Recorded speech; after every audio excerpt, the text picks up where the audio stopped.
I asked Paul earlier, I said, what's your version of home security? And he's like, lift more weight. So I'm like, well, you just going to choke somebody out? Be bigger than the intruder.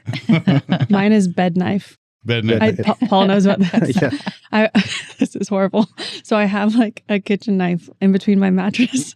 So if someone ever intrudes, I'll be like, oh no, bed knife. No one expects it. It just makes me feel better. Yeah. That seems like really up close and personal. You would have if to be someone's with someone in my to room and it's yourself. nighttime, I'm like, Yeah. bed knife. Here, hold on. Let me reach under my pillow. It slid right under my mattress. I do drills. I know where it is. You know, I have to say though, I kept a machete. Like literally, a good friend of mine gave me a machete. I was like, dude, this thing's cool, but I'm like, what am I going to do with it? Stick it under my mattress, and that's what I did. And the handle just sticking out. Yeah, that's right. Exactly. It's like it's kind of lumpy, but I'd be like, no, I'm just a girl. I'm falling on bed knife. You know, let's talk about more practical ways. Yeah, I'm not comfortable with the hand-to-hand combat stuff if I was in that situation. Me neither. That's why you need one. That's it. Shannon just keeps a hand cannon under her bed. Exactly. Yeah. I will stay safe in my bed and you won't make it past the doorway. Yeah. I don't have to be that close to use my hand knife. I have kids. Everything's locked up. You know, I just don't feel comfortable with. Yeah. I'm okay with a kitchen knife being out though. Yeah. Or a machete under the bed.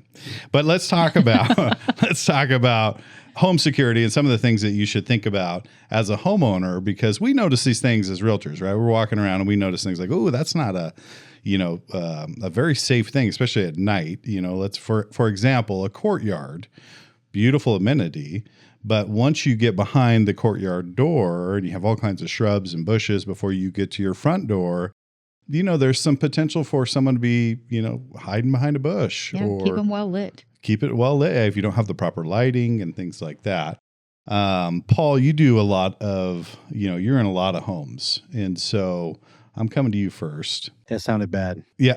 I'm a home inspector too. Yeah. You are a home inspector. So you're poking around people's houses at all hours of the night when they're not home. Paul, tell us about that. This is getting a little weird. I'm there for a reason. You are there for a reason. And with permission. Yep. Yeah. What would you see? I mean, what has been some of the things that you noticed that people should just have, like the basic things that people should have to protect their home? What I see a lot of is disconnected or missing smoke detectors, carbon monoxide detectors. Those are the big ones. Proper lighting, you know, if light bulbs go out, replace them. And one of the big things is, I wouldn't call people hoarders, but there's a lot of people that just have stuff everywhere. And if the lights were out or the power was out and you had to get out quickly or get to a window, there's just too much stuff in the way. Yeah, so you're blocking your ingress. You're blocking your egress. You couldn't find anything. You know, keep flashlights available. Keep, we're talking about weapons. If you have weapons, keep those where you know where there are. Do your drills, that kind of thing. But as far as the inspection things, I think the other thing is locks that you need to have a key to unlock. Those should never be in a home.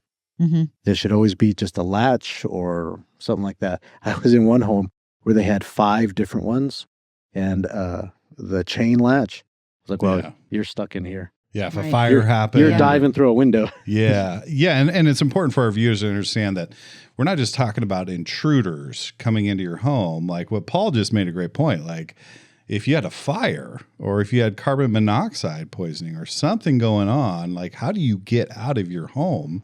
And those things should be thought through right now. Or if you don't have batteries in your smoke alarm, I mean, you could have a fire and not even know what was going on until now, I won't say that all of my smoke detectors have alarms or have batteries in them right now, but I know that they need them. So I'll put those in. Yeah, and you have the hardwired, and then the battery, and then the battery and hardwired. Yeah, and they're kind of a pain in the butt because they start beeping. And they're expensive now. They are very expensive, like $70 a pop. Where are you shopping? Lowe's. You can go to Lowe's and get bulk. Look at the very, very bottom. They have like a big thing of bulk smoke detectors. Like a contractor pack. Yeah, that's what I get for rentals. Yep, me too. That's my problem. I'm like looking up like this.